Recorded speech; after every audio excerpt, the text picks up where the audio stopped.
This is a story about betrayal, heartbreak, and, unexpectedly, a second chance. It starts with someone walking away and ends with a choice.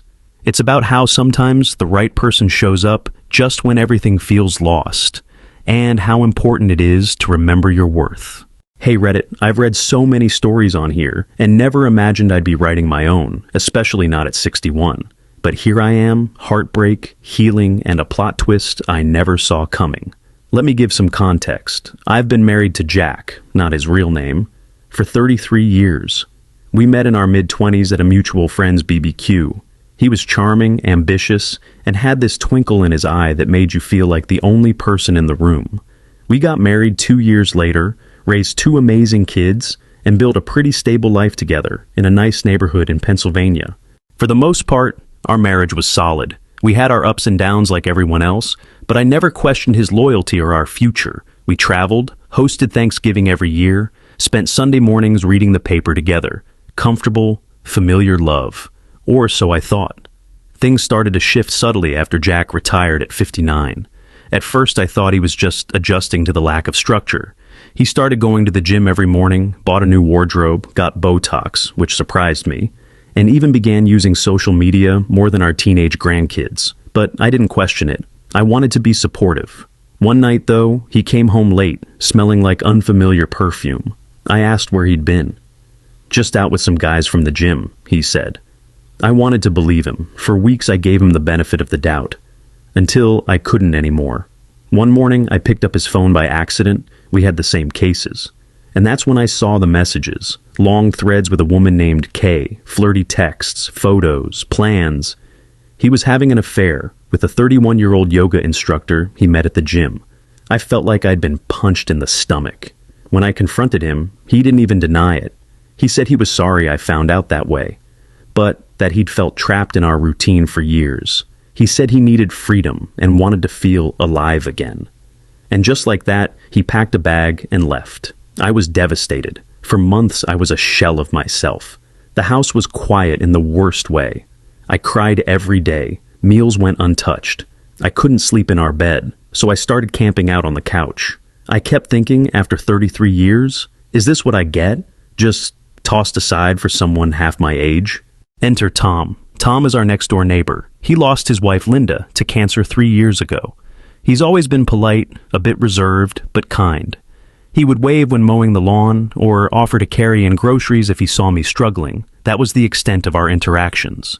But shortly after Jack left, Tom started checking in more regularly.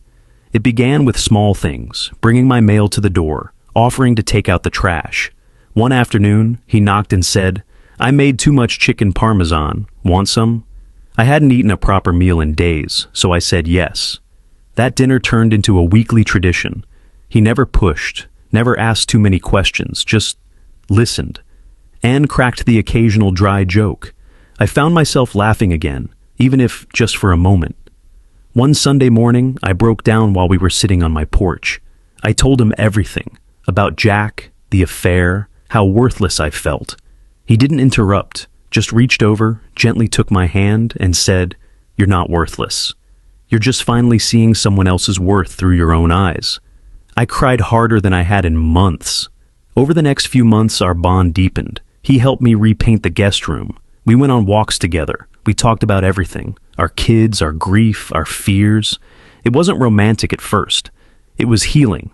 Then one night, after watching an old movie together, he kissed me. It wasn't fireworks or Hollywood drama. It was gentle, warm, respectful, and it felt right. A few weeks later, Jack showed up at my doorstep. He looked awful, disheveled, tired, and older than I'd ever seen him. His affair had crashed and burned. Turns out, Kay wasn't interested in being a caregiver to a 60-year-old man with knee problems and a pension.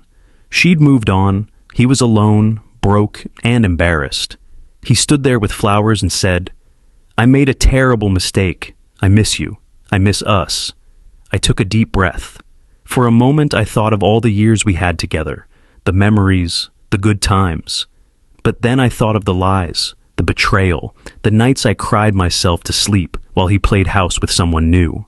"I'm sorry, Jack," I said, "but I'm not your home anymore." He didn't take it well. He begged. He accused me of moving on too fast. The irony, but I stood my ground. Because the truth is I had moved on, but not because I wanted revenge. I moved on because someone reminded me I was worthy of love, even when I couldn't see it myself. Tom and I are still taking things slow. We're not planning a wedding or anything. But we smile a lot. We cook together. We hold hands during movies. And sometimes that's enough. To anyone reading this who thinks it's too late to start over, let me tell you, it's not. You're never too old to walk away from someone who doesn't value you, and you're never too old to find someone who does.